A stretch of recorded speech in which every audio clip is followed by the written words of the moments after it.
Vamos aqui, capta minha voz. Começou agora, capta minha voz. Tá numa faixa boa. Vamos começar a responder o Anki, tentar fazer 25 minutos ou 45 perguntas. E eu vou deixar o F11 desativado aqui para poder ver o que está acontecendo. Câncer de mama tem disseminação de mecanismo tal, enquanto câncer de ovário é tal, né? Câncer de mama, a disseminação é pela via linfática, né, sobretudo axilar, então são esses linfonodos que eu tenho que avaliar quando eu estiver fazendo exame físico direcionado. E câncer de ovário, pela proximidade, a disseminação é transcelômica, né, dissemina para o peritônio e é muito mais perigoso do que o câncer de mama nesse sentido, porque quando disseminar para o peritônio tem um monte de estrutura que a gente não consegue dissecar.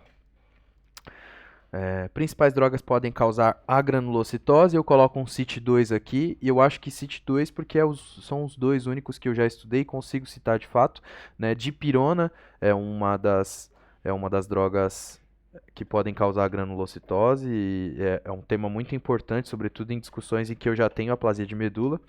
E também clozapina, né, que é um antipsicótico atípico, esse também é alto risco de causar a granulocitose. Na verdade, dipirona é um risco muito mais baixo do que o clozapina, né, mas dipirona é muito mais usado, então a incidência é maior.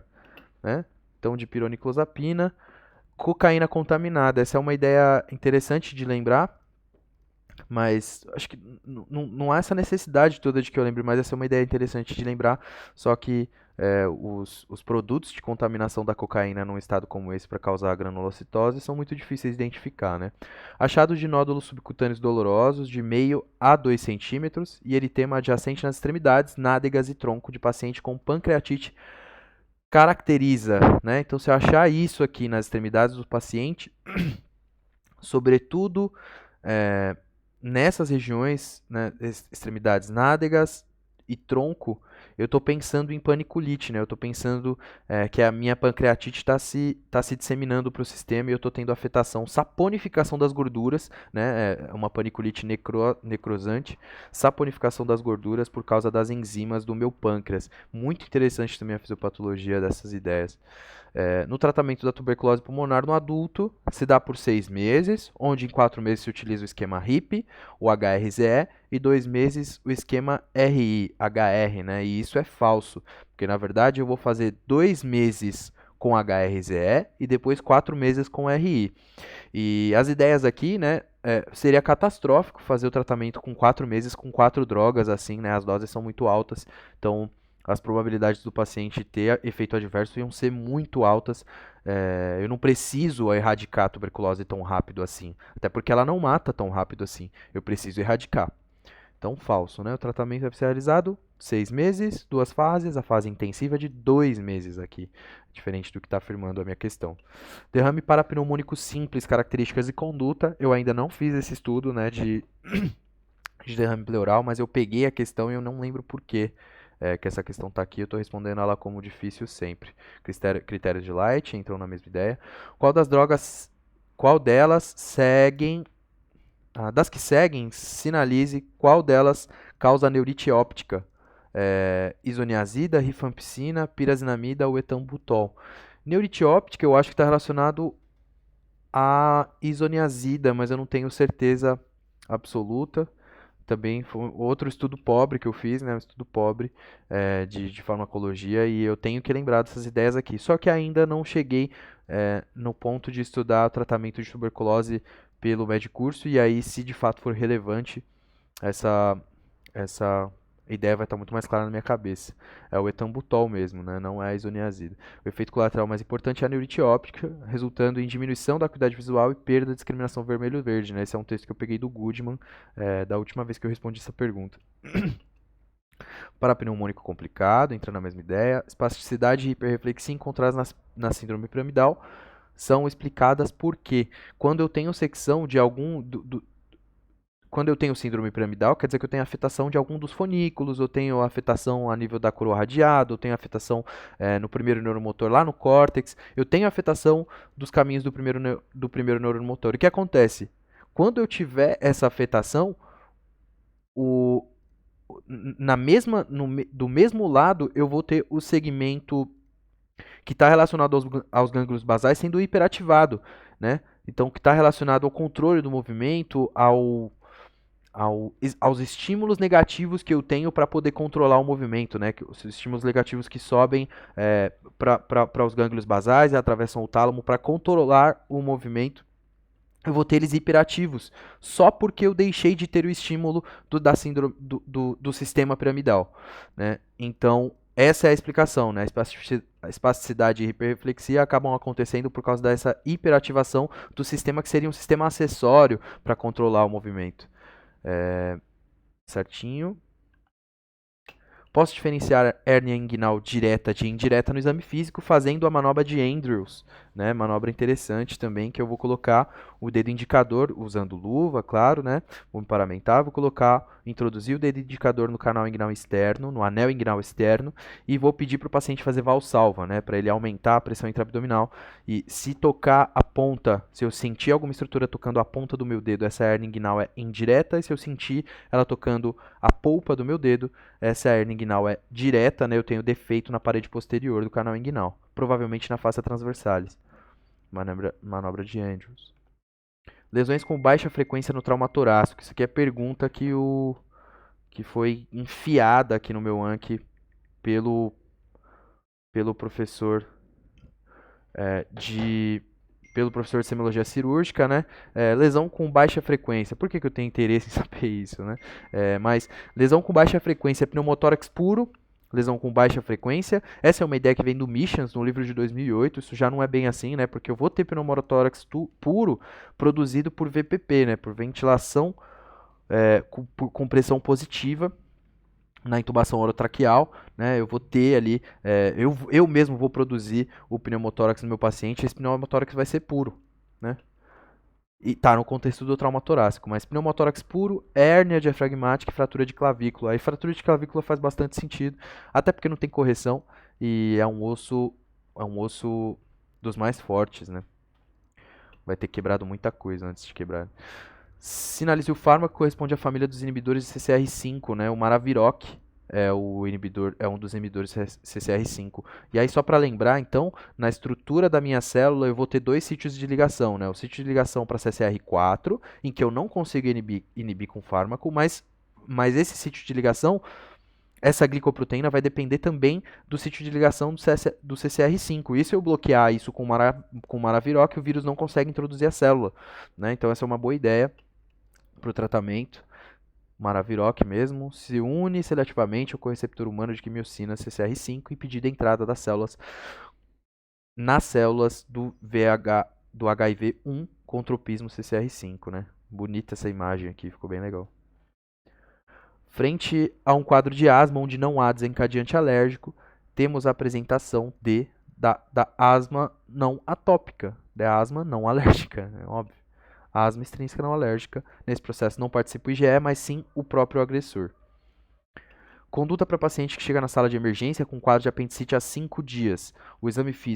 No exame físico, massa abdominal palpável em fossa ilíaca direita. Conduta 3 passos. Aqui são 3 ideias para eu tratar esse paciente, né?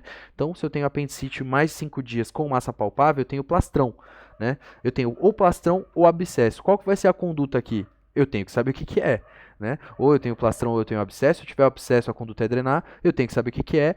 Eu posso fazer ultrassonografia, mas muito melhor do que isso seria fazer tomografia. Eu só não vou fazer tomografia nos pacientes muito idosos, né? Maiores de 55 anos.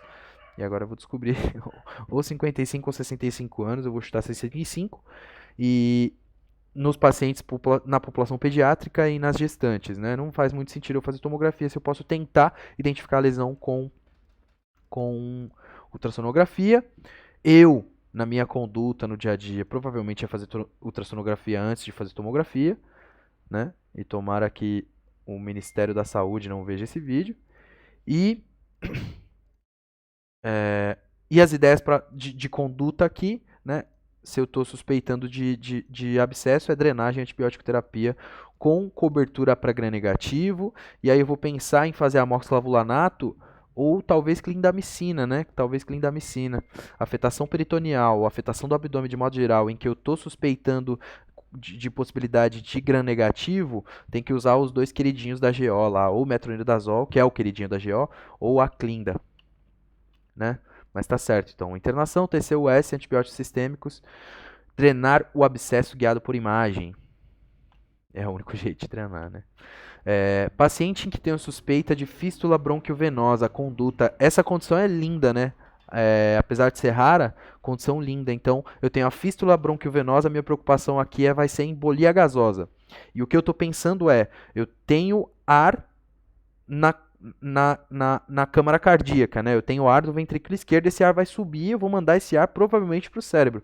Então as ideias são colocar o paciente em Trendelenburg, e aí a gravidade vai me ajudar para manter o ar no ápice.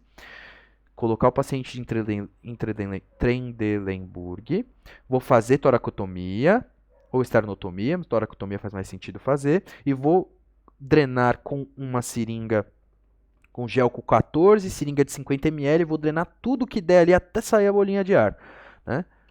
Essas são as ideias. Toracotomia, isso mesmo, é aspiração do vértice ventricular com agulha 18G e seringa de 50 ml. Eu errei a pergunta.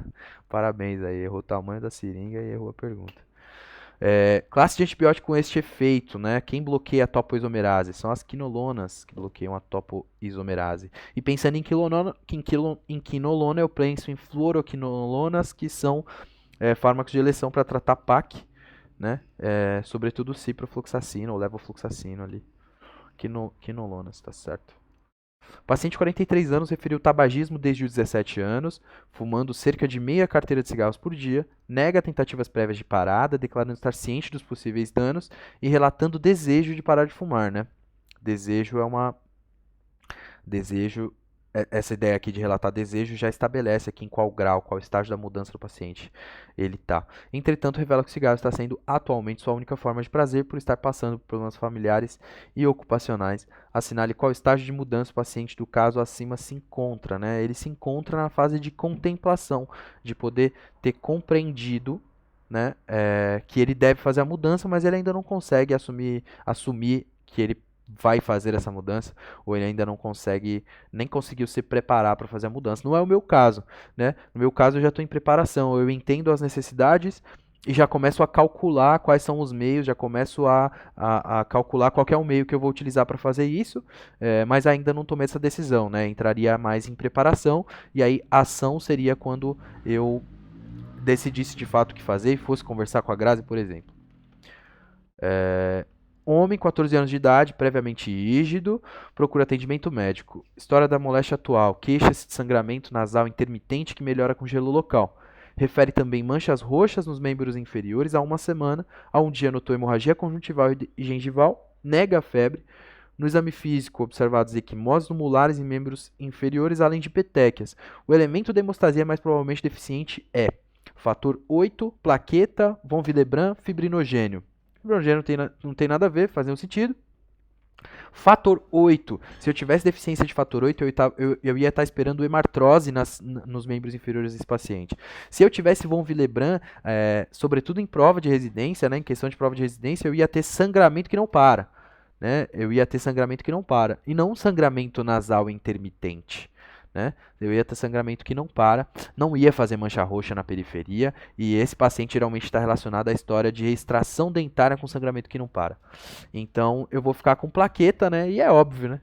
O elemento da hemostasia mais provavelmente deficiente é óbvio que é a plaqueta, né? Qualquer condição pode derrubar a plaqueta no meu paciente com 14 anos de idade, né? Então, logo, resposta certa B, plaquetopenia. Principais tipos de choques hiperdinâmicos, né? As ideias de choque hiperdinâmico são os choques em que eu tenho queda da resistência vascular periférica e eu tenho o débito cardíaco aumentado. Só que eu não consigo ter perfusão, né? E é por isso que é choque, né? O choque não é simplesmente a diminuição da PA, por exemplo, ou a diminuição do débito cardíaco, da capacidade do coração mandar para fora. O choque é lesão tisular por hipoxemia. Isso é choque. Isso é choque. Então tem que sempre manter esse conceito de choque claro na mente para poder dizer quais são os mecanismos de choque no segundo momento. E aqui eu tenho choques hiperdinâmicos sendo um anafilático séptico e o neurogênico, os 3 choques aí em que eu posso, por exemplo, um trauma raquimedular, né, onde eu perco o controle do tônus vascular, onde eu perco a resistência vascular sistêmica ou periférica, séptico, neurogênico ou anafilático. Diferença do sopro holossistólico na insuficiência mitral e na comunicação interventricular. Essa pergunta é difícil, né? Sopro holossistólico no momento de contração, eu vou ter este sopro, né? Na insuficiência mitral, eu imagino que este sopro vai ser protosistólico, mas aí depende também se é uma condição aguda ou crônica, né? Se for condição aguda, o sopro é proto, é, o sopro é proto, é isso, é isso. E na comunicação interventricular, imagino eu que este sopro, não, aqui a gente está falando sobre sopro holossistólico na insuficiência mitral ou comunicação interventricular. Eu não me lembro dessas ideias, não. Não me lembro dessas ideias. Nossa, diferenças simples, né? Diferenças simples que eu não pude pensar, né? Então, uma das características do sopro é exatamente se ele produz frêmito ou não. E dependendo desse frêmito, inclusive, é uma informação semiológica que me estabelece certa conduta, né? Então, se eu tiver sopro de grau 1 ou 2, eu não preciso necessariamente fazer. Primeiro que o sopro que produz frêmito é só do grau 4 ao 5, né? Do grau 4 ao 5. E se eu tiver um sopro grau 1 ou 2, são sopros muito leves, eu não preciso fazer a ultrassonografia transtorácica, né? O eco transtorácico. Porque esse sopro é pouco relevante, sobretudo se sistólico, né? Sopro diastólico não, sempre patológico, sempre buscar a causa, mas sopro sistólico pode ser, muitas vezes vai ser funcional, né? Independente da idade do paciente, sobretudo na gestante, né? A gestante está na condição hiperdinâmica, né? De hipervolemia. Lesões que oferecem mais risco de vida no C. Tem 6 lesões possíveis, né? Então, no C, vou pensar em hemotórax massivo, vou pensar em sangramento na pelve, eu vou pensar em sangramento retroperitoneal, eu vou pensar em hemorragia retroperitoneal, né? Eu vou pensar em hemorragia de ossos longos, né? Sangramento, fratura de ossos longos com sangramento, que pode ser importante também, aquele edema gigantesco. Já citei 4 condições. Vou pensar, mas risco no C. Eu vou pensar em trauma raquimedular, em que o meu problema vai ser no C, né? Meu problema vai ser circulatório, vai ser no C, e vai ficar faltando um. Taponamento cardíaco, claro, né? Taponamento cardíaco, não dá para esquecer, né? Tríade de Beck, esquecer essa condição seria horrível. Inclusive faz parte dos 5 T's, 5Hs e 5 T's, dos ritmos de parada, né? Os motivos de ritmo de parada. Certinho, perda de sangue em extremidades, taponamento cardíaco e choque neurogênico. Das que seguem, sinaliza o fármaco com ação inibitória sobre o citocromo P450, rifampicina, etambutol, piranizinamida ou isoniazida. Aí, agora sim, né? Agora sim, né? Agora, citando o mecanismo aí da isoniazida, eu consigo lembrar melhor. Então, as ideias de usar a isoniazida no paciente com tuberculose não é porque a isoniazida em si tem o efeito por sobre a infecção, é porque ela melhora a concentração da rifampicina, para eu não ter que dar rifampicina demais e não ter que intoxicar esse paciente, né? Maravilha, ideia interessantíssima de usar isso aqui. Diagnóstico e foco auscultatório. Sopro contínuo, né, em maquinária, talvez seja um sopro da persistência do conduto arterioso. Acertei. Persistência do conduto arterioso. Bonito esse sopro também, né? Deve ser muito difícil de identificar na prática, mas é um sopro bonito.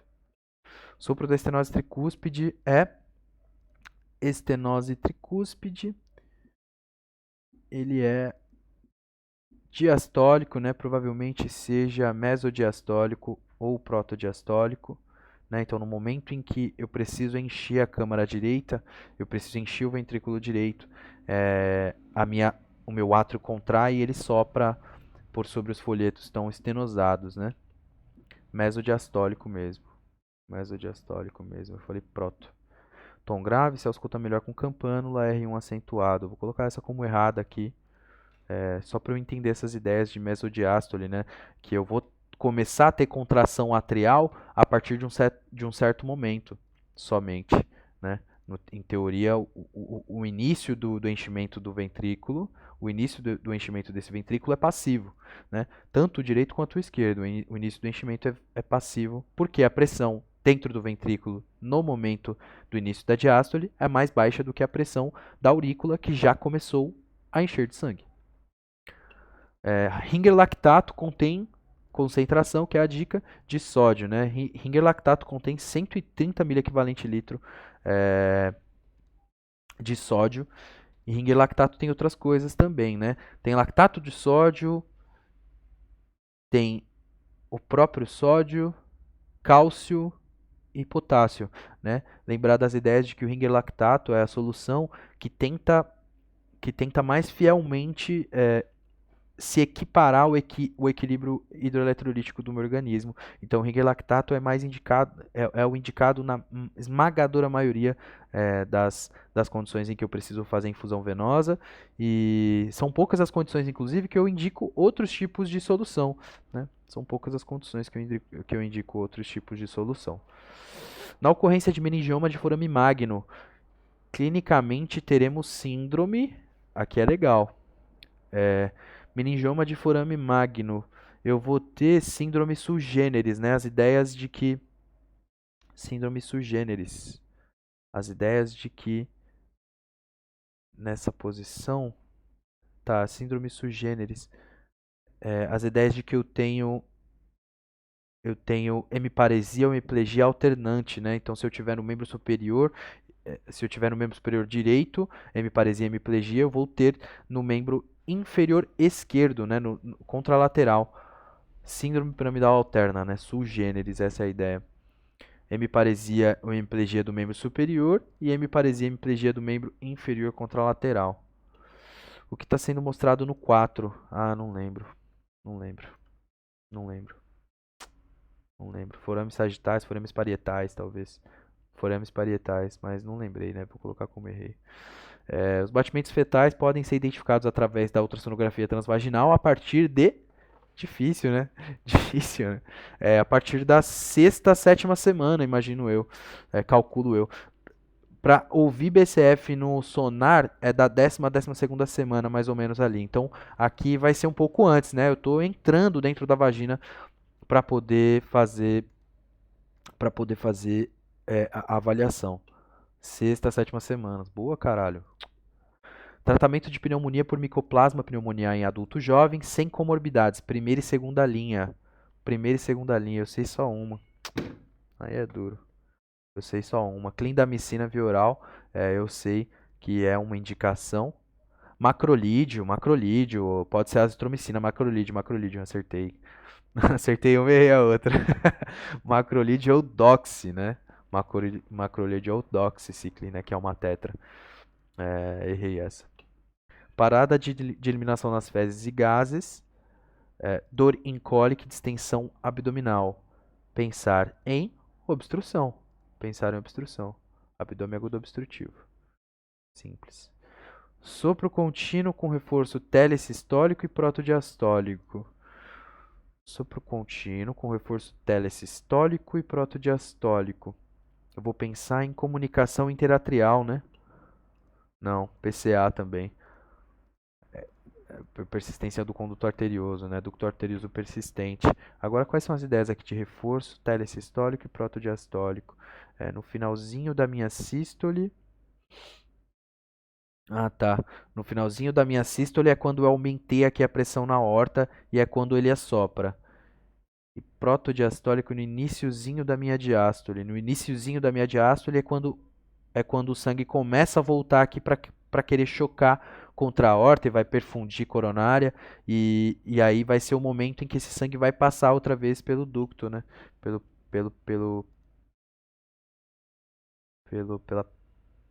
ducto arterioso persistente, né? Então, telesistólico, né? No fim da sístole, esse é o momento em que a minha pressão é mais alta aqui na aorta.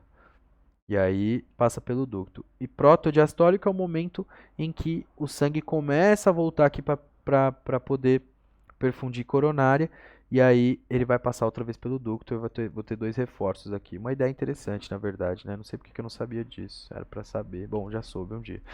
B2 é melhor auscultado em B2 é o fechamento das válvulas aórtica e pulmonar, então é melhor auscultado em focos da base, né? Focos do ápice me ajudam a ouvir B1. Focos da base, aórtica e pulmonar. A diferença crucial na radiografia, vou responder essa mais uma. A diferença crucial na radiografia de um ilho paralítico para a obstrução é. A diferença crucial na radiografia de um ilho paralítico, peritonite, para a obstrução é que no ilho paralítico eu vou ter afetação das duas alças, né? Vou ter afetação do intestino delgado e vou ter também afetação do intestino grosso, né? Porque o peritônio está em contato com essas estruturas e aí lei de Stokes, que traz para mim as ideias de que um tecido muscular em contato com uma serosa inflamada se paralisa, né? Tecido muscular involuntário, não estou falando de músculo esquelético. Tecido muscular com movimento involuntário, que é o caso da peristalse, por exemplo, paralisa. Então vai paralisar as duas alças. Se eu tiver obstrução, eu vou ter, por exemplo, se eu tiver obstrução, geralmente com válvula heliocecal competente, eu vou ter a alça colônica vou ter a alça colônica distendida. Se a obstrução for a nível de delgado, eu vou ter as alças mais centrais distendidas na radiografia, né? Então, no ilho paralítico, tudo está distendido. Achei que eu não fosse lembrar esse tema, uma ideia gostosa de lembrar. E o último agora, selecione o fármaco que corresponde aos inibidores da integrasa, né, no tratamento do HIV, e eu não sei. Eu acho que é azidovudina, mas não tenho certeza. Dolutegravir. Mas isso aqui ainda precisa estudar pelo médio curso e colocar como errei, claro, né? Na icterícia pré-hepática, última. Na icterícia pré-hepática, eu observo elevação das transaminases. Pré-hepática? Não, né? Se eu tiver pré-hepática, a maior causa de icterícia pré-hepática é a hemólise. E não tem nada a ver com o fígado. Não tem nada a ver com o fígado. O que vai acontecer na hemólise, que pode me produzir icterícia, é que eu não tenho glucuronil transferase para poder conjugar toda essa bilirrubina que eu vou precisar conjugar. E aí eu vou ter bilirrubina indireta elevada, né? Mas falso, a bilirrubina só aumentou de produção e o fígado não está dando conta, né? E pronto, acabou essa sessão de responder o Anki gravando.